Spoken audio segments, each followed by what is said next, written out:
తాకట్లో ఉన్న బంగారాన్ని విడిపించి ఆ రోజున మార్కెట్ ధర కట్టి మిగిలిన డబ్బును మీకు అందిస్తుంది కొమ్మూరి గోల్డ్. గొప్ప క్లాసికల్ ఫౌండేషన్ ఉంది మీకు. ఫౌండేషన్ ఉంది, అయితే నేను అది ఇంకా పర్స్యూ చేయలేదు. ఎందుకంటే కర్ణాటిక్ మ్యూజిక్ పాడాలంటే కొంచెం ఓపెన్ వాయిస్లో అలా పాడాలి కదా, అదే పీపుల్ విల్ ఓన్లీ యాక్సెప్ట్ ఆ స్టైలు. అయితే అది అలా ప్రాక్టీస్ చేసి సడన్గా ఒక ఫిలిం సాంగ్ పాడాలంటే వాయిస్ టెక్స్చర్ మారుతుంది కొంచెం. సో అది దానివల్ల నేను కర్ణాటిక్ మ్యూజిక్ ఒక పక్క పెట్టాను. ఇంకా కాన్సర్ట్స్ ఏం పెద్దగా చేయలేదు, 2 కాన్సర్ట్స్ చేశాను అంతే. అయితే ఫిలిం సాంగ్స్ ఇప్పుడు పాడుతున్నాను కాబట్టి దాంట్లో కాన్సన్ట్రేట్ చేస్తున్నాను. నిజానికి ఒక్కోసారి అనిపిస్తుంది శాస్త్రీయ సంగీత కచేరీ అంటే కొంచెం ఫ్రీడమ్ ఉంటుంది, స్పేస్ ఉంటుంది. ఇందులో చెప్పింది చెప్పినట్టు ఆ మీటర్లో అంతే వాయిస్ వాల్యూమ్ పెట్టి పాడడం ఎంత ఛాలెంజ్ కదా. ఛాలెంజ్ నిజంగానే. అది కూడా ఒక్కొక్క సాంగ్ ఒక్కొక్క డిఫరెంట్ ఫీల్ కూడా, చాలా అరిచి పాడినట్టు సాంగ్స్ కూడా వస్తుంది, అలాగే చాలా హస్కీగా పాడే సాంగ్స్ కూడా వస్తుంది. ఒక్కరోజు మనం ఇంటి నుంచి వెళ్తున్నప్పుడు ఈరోజు ఎలాంటి పాట వస్తుందో మనకు తెలియదు. మన విజయశాంతి గారు ఆ పీరియడ్లో నాకు చాలా ఎమోషనల్ సాంగ్స్, గొంతు యాక్చువల్గా 2 days రెస్ట్ తీసుకోవాల్సిన అలాంటి సందర్భం కూడా వచ్చింది ఆ టైంలో. అన్ని అలాంటి పాటలు అదన్నీ ఛాలెంజేనా? కానీ మీరు గమకాలు అంత అవలీలగా ఎలా పలుకుతాయి చిత్ర గారు? అంటే అసలు ఎక్కడ ఒక్క స్వరం కూడా అటు పక్క కదిలే అవకాశం కూడా ఉండదు, అంత పర్ఫెక్ట్గా. Maybe childhood practice. అప్పుడు చిన్నప్పుడు కాలేజ్లో I took music as my main subject. దాంట్లో మార్నింగ్ 9 నుంచి 3 o'clock వరకు ఒక్కొక్క టీచర్స్ ఒక్కొక్క కీర్తనాలు లేదంటే ఏదైనా వర్ణం అవన్నీ నేర్పిస్తారు. ఈవినింగ్ కాలేజ్ అయిన తర్వాత నేను నా ఓమనకుటి టీచర్ దగ్గర వెళ్ళి ఆమె దగ్గర నుంచి కూడా నేర్చుకున్నాను. తర్వాత ఇంటికి వస్తే నా అమ్మగారు నాన్నగారు వాళ్ళిద్దరూ చాలా స్ట్రిక్ట్. స్వామికి దీపం పెట్టి అక్కడ 1 hour నేను నా అక్కగారు తమ్ముడు ముగ్గురు కూర్చొని, తమ్ముడు మృదంగం వాయిస్తారు, నేను అక్క పాడతాను. సో ఆ టైంలో అక్కకి తెలిసిన కీర్తనాలు అదన్నీ నేను కూడా సగంగా పాడుతున్న టైంలో నేర్చుకున్నాను. అలాగే నాకు కాలేజీలో నేర్పించినది, ఓమనకుటి టీచర్ దగ్గర నేర్పించినది అన్నీ అక్క కూడా. So exchange programme. ఏ కీర్తన ఎక్కువ పాడేవారు? అంటే యూజువల్లీ ఉంటాయి కదా రోజు పాడుతున్నప్పుడు ఒక కీర్తన ఇప్పుడు ఆల్వేస్ ఒక స్వామి చిన్న నా మదర్ కూడా కొన్ని కీర్తనలు నేర్పించారు మనకు ఇద్దరికి స్వామి మీద. అది తర్వాత ఉన్నదాన్ని కాలేజ్లో అదో ఒక్కటే అని కాదు, ఆ రోజు ఏం కీర్తన నా అక్క whichever she learned she'll teach me కాదు, when she sings I'll be listening and next day I'll start singing with her. అలా ఒక్క చిన్నప్పటి ఆ కీర్తనలో ఒక్క లైన్ ఏమైనా గుర్తుందా చిత్ర గారు? రంజని మృదు పంకజలోచని రంజని మృదు పంకజలోచని రంజని మృదు పంకజలోచని రంజని మృదు పంకజలోచని రంజని. ఎంత చక్కటి నిండైన ఒదుగు మీ గొంతులో. ఈరోజు నిన్న ప్రోగ్రామ్ జరిగింది కాబట్టి చాలా స్ట్రెయిన్ అయిపోయింది వాయిస్. అవును, ఈ కాంటెక్స్లో అడగాలి, కచేరీలు పాడడంలో మనకి శృతి చూసుకోవాలి, అంత చాలా ఎఫర్ట్ ఉంటుంది. స్టూడియోలో పాడితే హాయిగా ఉంటుంది.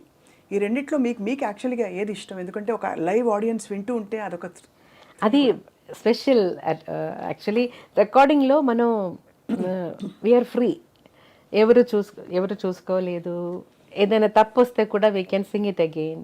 అయితే ఒక స్టేజ్ మీద వస్తున్నప్పుడు అప్పుడు ఎలా వస్తుందో అదే బయటకు వస్తుంది. ఇప్పుడు చాలా ఇబ్బంది ఏంటంటే అందరూ మొబైల్లో అలా రికార్డ్ చేసుకొని లైవ్ అన్నీ వేస్తున్నారు. అదే మనకు టెన్షన్. ఎందుకంటే సహజం కదా, తప్పులు వస్తూ when we're not well, voice is not in control. అలా టైంలో ఇలా లైవ్ కూడా వాళ్ళు పెట్టేస్తే సమ్ టైమ్స్ ఇదే మీ గొప్పదనం చిత్రగారు. ఎందుకంటే అందరూ ముక్త కంఠంతో చెప్పేది చిత్రగారి విధేయత, వినయం. మీరు పద్మభూషణ్ అంటే one of the highest civilian awards అందుకున్న తర్వాత కూడా డాక్టరేట్ అందుకున్నారు. ఇంత శాస్త్రీయం పాట అన్నీ ఉన్నాయి. వీటన్నిటితో పాటు మీకు ఉండే డాక్టరేట్, ఆనరరీ డాక్టరేట్ అది చెప్పాలి.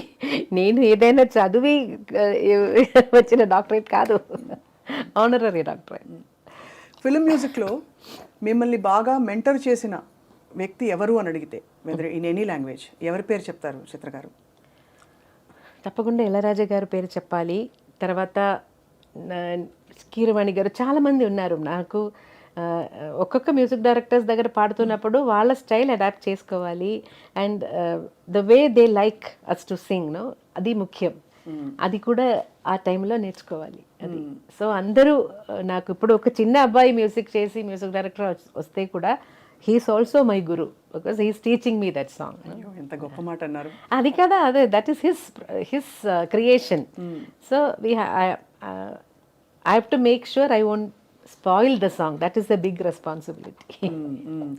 కానీ భాష పట్ల మీకు, తెలుగు భాష పట్ల మీకు ఇంత ప్రేమ కలగడానికి, ఎందుకంటే ఎక్కువ అత్యధిక పాటలు ఏ భాషలో పాడారంటే తెలుగే వస్తుంది. అంటే అంత మీరు మా తెలుగు వారు అయిపోయారు, మా తెలుగు అమ్మాయి. నాకు చాలా ఇష్టం తెలుగు భాష అంటే, అందుకే ఈజీగా వచ్చింది నాకు భాష. అది మాత్రం కాదు, తెలుగు పాటలు పాడుతున్నప్పుడు డైరెక్టర్స్ లేదంటే మ్యూజిక్ డైరెక్టర్స్, లిరిసిస్ట్ వాళ్ళు తెలుగులోనే మాట్లాడతారు. నాకు వేరే దారి లేదు, I have to learn the language.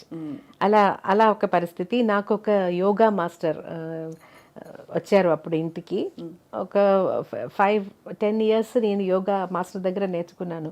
Master కూడా ఎప్పుడూ తెలుగులోనే మాట్లాడతారు. హీస్ కమింగ్ డైలీ కదా, సో మాస్టర్ దగ్గర నుంచి కూడా ఇలా మాట్లాడడం నాకు కొంచెం అలవాటైంది.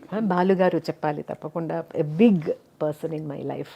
బికాస్ ఒక్కొక్క ప్రొనౌన్సియేషన్ ఎలా ప్రొనౌన్స్ చేయాలి, దానికి ఎలా ఎక్స్ప్రెషన్ ఇవ్వాలి, ఇదన్నీ బాలుగారు ద్వారంగానే నేను నేర్చుకున్నాను. So he's a big inspiration and a mentor. భాష నేర్చుకోవడం ఎలా రాసుకుంటారు పాటని? నాకు తెలుగు చదవడం వచ్చింది, చదువుతాను. I can read the Telugu script. అయితే నేను నా బుక్లో రాసుకున్నప్పుడు మలయాళంలో రాసుకుంటాను, ఎందుకంటే ఈజీ. అండ్ ఎప్పుడైనా నాకు అవసరం, నాకు కొన్ని రోజులు తెలుగు అది పాడలేదంటే కొంచెం అలా మర్చిపోతున్నాను కదా. సో డైలీ ప్రాక్టీస్ ఉండాలి కదా. సో నా బుక్లో ఎప్పుడు everything is in Malayalam except Hindi. మాత్రం హిందీలోనే రాసుకుంటాను, ఎందుకంటే ప్రొనౌన్సియేషన్లో మలయాళం రాసుకున్నప్పుడు చిన్న డిఫరెన్స్ వస్తుందని. అది హిందీ మాత్రం హిందీలో, మిగతా అన్ని లాంగ్వేజెస్ మలయాళం. మీరు పాడుతున్నప్పుడు ఇప్పుడు ఎంత అన్ని పాటలు మంచి పాటలు అయినా కూడా ఏదో ఒక రికార్డింగ్కి వెళ్తున్నాం అంటే మనకు కొంచెం ఎక్కువ హ్యాపీగా ఉంటుంది. అలా ఎవరి రికార్డింగ్కి వెళ్తున్నప్పుడు మీరు అరే వాడు ఏం పాట వస్తుంది, ఈ గమకం మనకి ఇంకా బాగా వెళ్దామా అని అలా ఉంటుంది కదా? అది హ్యాపీనెస్ కాదు, టెన్షన్స్ వస్తుంది. కొన్ని మ్యూజిక్ డైరెక్టర్స్ దగ్గర వెళ్తున్నప్పుడు ఈరోజు ఎలాంటి పాట వస్తుందో మనకు, అది నా గాత్రంలో రావాలి, మ్యూజిక్ డైరెక్టర్ని సాటిస్ఫై చేయాలి అని ఒక పెద్ద ఇది ఉంది కదా. సో అది కొన్ని మ్యూజిక్ డైరెక్టర్స్ దగ్గర వెళ్తున్నప్పుడు ఆ భయం ఉంటుంది.